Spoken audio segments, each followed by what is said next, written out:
What's up, party people? It's your boy, Mateo Leon Rodriguez, aka Lil M, back at it again with another Authortube video. Let's get into it. Am I as cool as people say I am? No, absolutely not. Hello, everyone. Besides looking clean as heck, there is a reason I'm wearing this. The reason is because I wanted to pay homage to one of the characters from the book named Julian Diaz. But before I go over who Julian Diaz is as a character and my thoughts on him, let me explain why I'm reviewing Cemetery Boys. Cemetery Boys is actually a recommended read in the Neurovember challenge. Now, I know what you're probably thinking. Yo, Lil M, what's Neurovember, dog? Thank you, cool citizen number 1. I'll take it from here. Neurovember is a challenge set up by the even cooler Curious Cat. Neurovember is all about finding out more about neurodivergence and mental health. The best part is, all you gotta do is read one book including or talking about neurodivergence or mental health. Curious Cat explains it a lot better in her video, and you'd be lame not to check it out. And don't be lame, be cool like me and Cat. Anyway, let's talk about how I'm going to review this book. Now, I'll be honest and say that this is my first ever book review. Because of that, I thought I would borrow a review system. That system is the Rambler rating system. I stole it from these bozos or something like that. They got a podcast, I guess, over 1,000 subscribers. They got nothing on me. Eventually. Yo, Lil M, what's the rating system like? I'm getting to that cool citizen or two. Jeez. Alright, so the Rambler rating system is set up into 6 different categories and a general rating. They have a whole 48-minute video or something crazy like that explaining it, but I just did it in a few minutes. And I guess they also have a website, but come on, you could feel free to do it, I guess, but save your time, just watch my videos instead. Alright, with all that out of the way, let's get into this review. The first category we're looking at is prose. Honestly, I just put NA for this first category because they use kind of simple prose in this book. So I feel like I can't really grade it just on simple prose, but either way I feel like it was well written for the most part, so NA out of 5. You forgot to mention that it's a 5-star rating system. Okay, it's a 5-star rating system. Happy? The first category is world building. For this category, I gave it 4 stars. There's a lot of Latino / Mexican folklore pulled in to the story, and I feel like it was done well. For example, Lady Death and Balan. Lady Death is a real figure that some people worship. Lady Death is actually the source for the magic system in this universe. When a Brux turns 15, they get a portaje. These portajes are used to use the magic system. So, for example, the boys get a ceremonial dagger, and the girls get a pendant. The daggers are used to release spirits, while the pendant is used to hold animal blood for the healing that the brujas can do. Balam is the jaguar god, and he's also the ruler of Xibalba. I would describe Xibalba as kind of like purgatory, except in this one, if you don't make it past Xibalba, then Balam gets to eat your soul, and you don't get to rest peacefully. According to this story, Balam is getting tired of not eating that many souls, so he starts tempting people with power to release him from his so-called prison. Gods and figures aside, let's talk more about the world building. So for one, spirits are just real. No ifs, ands, or buts. They just exist. No questions asked. Spirits that refuse to move on eventually turn maligno. Maligno spirits are just vengeful spirits that have none of the personality left of who they used to be. That is why it's important for the brujos to have these daggers. in order to release the spirits back into the afterlife. All that being said, not all people can see spirits, not all people can sense spirits, and apparently, dogs can't see spirits. Yeah, I know, ridiculous, right? I mean, look at this face and tell me that he can't sense spirits. So yeah, only cats can see spirits. Last thing I'll say about the world building. The Brucks in this universe used to be a lot more powerful. They used to all be able to revive the dead. But because of generations and generations of kids, that's no longer possible, at least for most of them. We'll get to that part. But yeah, the logic is a lot weaker now over the generations. Next, let's talk about the characters. The main protagonist in this story is Yadriel. Yadriel is a trans boy trying to prove that he's a real brujo to his family.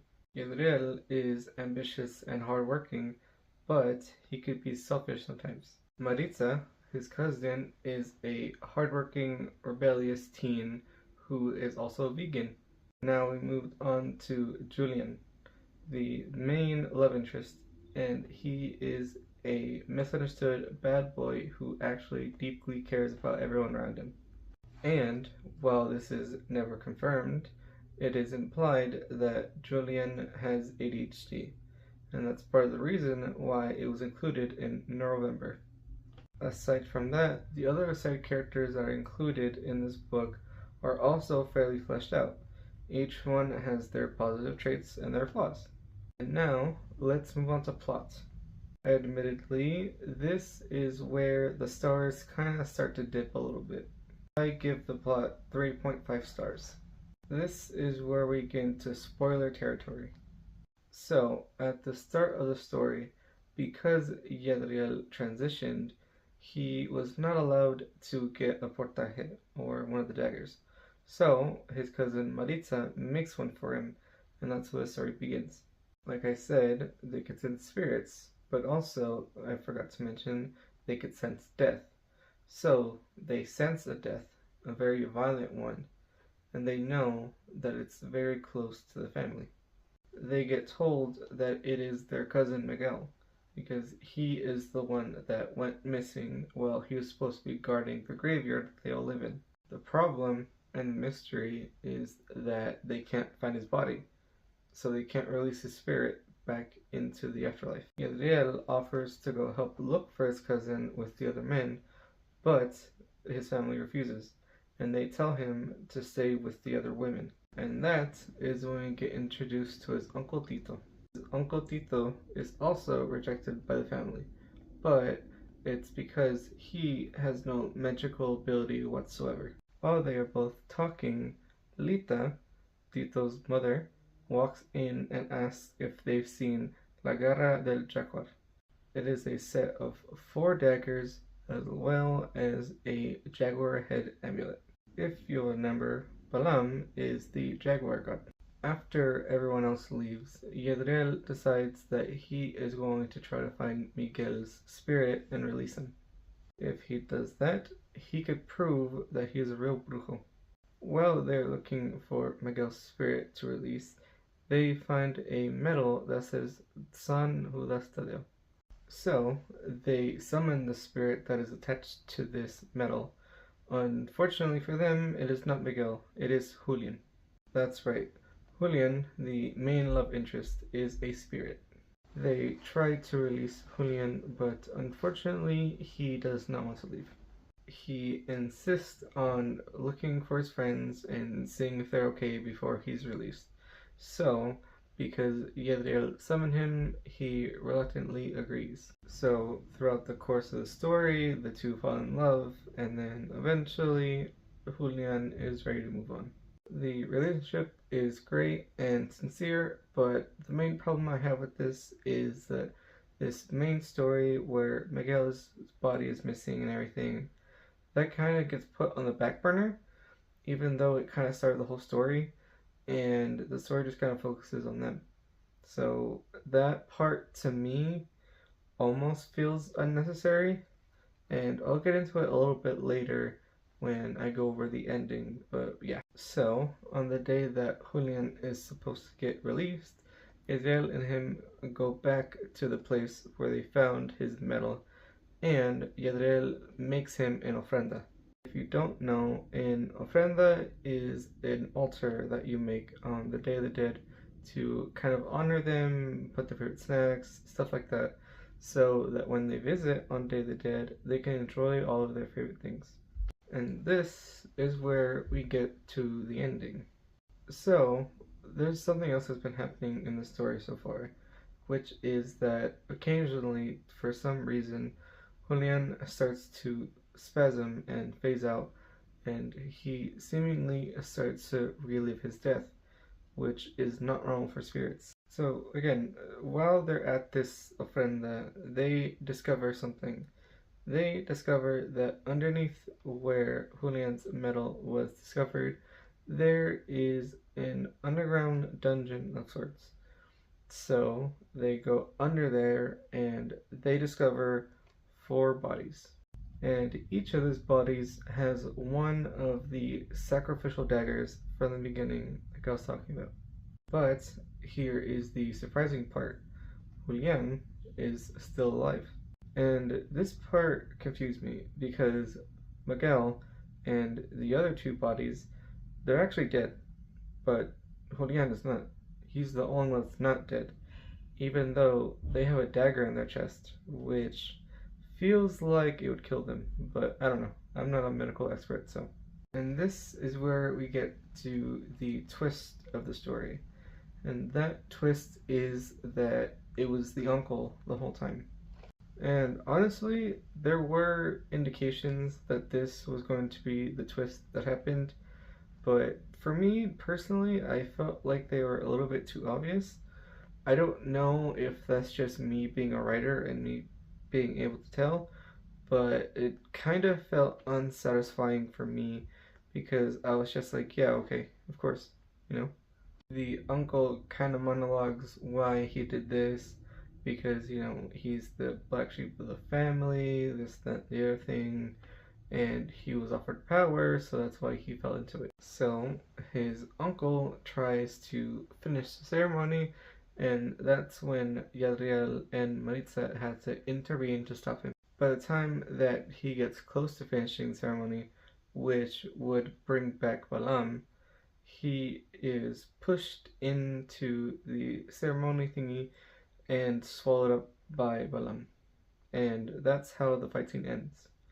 That's it. And because this took them a minute to do, Julian is actually dying, like, for real this time. And this is when parts of the world building come back into this finale. So, Lady Death gives these powers to these brujos and brujas, and they used to be able to revive the dead, but their magic is diluted now. Another part that I forgot to mention is that human blood is powerful when it comes to sacrifices. That's why the uncle is almost able to summon a whole godly being, that being Balam. And so, what Yadriel does in this instance is to use the blood in order to revive Julian. And this works. And beyond that, he's actually able to revive everyone. But because, you know, he used his own blood and his own energy and everything, he is the one that's dying now. So, Maritza steps up, even though she doesn't like using any kind of blood to do anything. She ends up using the blood to save Yadriel. And here's my issue with all of this. Throughout the story kind of leads us on to believe that Julian is going to try his best to move on. He doesn't want to die, but he's accepting death. And we're all supposed to be very sad about everything and all that. But at the end of the day, Julian is still alive. And what would have been an excellent sacrifice for Yadriel to bring everyone back, that just doesn't happen either. So we're kind of led on to these like emotional beats, but none of them like play out in the end. so that part kind of felt flat to me. And that leads me to the next category, which is emotional impact. I gave emotional impact 4 stars, and that's mostly because I did feel emotions, but they didn't really make me cry, or I didn't laugh out loud, or I didn't really feel a lot of tension at the final scene. So that's why I'm giving it a 4, because there were good moments, but not enough to make you cry or anything like that.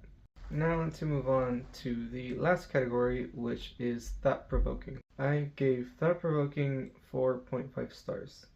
When I initially picked this book up, it was also because I wanted to read more diverse voices. Don't get me wrong, I love Brandon Sanderson and Rick Riordan, but they're not exactly what you would call diverse. I feel like Aiden Thomas does a good job in explaining what the trans experience is like. Not only that, but they included a lot of Latinx culture, which I appreciate. Overall, the Rambler rating for this book is 4 stars. I enjoyed reading this book, and if any of this sounded interesting, the second book is coming out soon. Thank you again to Curious Cats for recommending this book, and thank you to the boys at To The Ramble for letting me use your ranking system. I'll leave a link to their channels in the description down below. Also, I want to give a huge shout out to the cover artist for Cemetery Boys. I mean, look at this cover. Tell me that's not amazing. I hope you guys enjoyed this video, and if you did, feel free to leave a like. Let me know in the comments, have you read Cemetery Boys? What do you think of it? If not, what do you think of this review? Should I do more? If you guys want to follow me along on my journey as I try to become a published author, feel free to subscribe. With that being said, I hope you guys have a cool rest of your day, and I'll catch you on the flip side. This is Mateo Leon Rodriguez, Authortube extraordinaire. Thank you for watching my video. You could find another one there.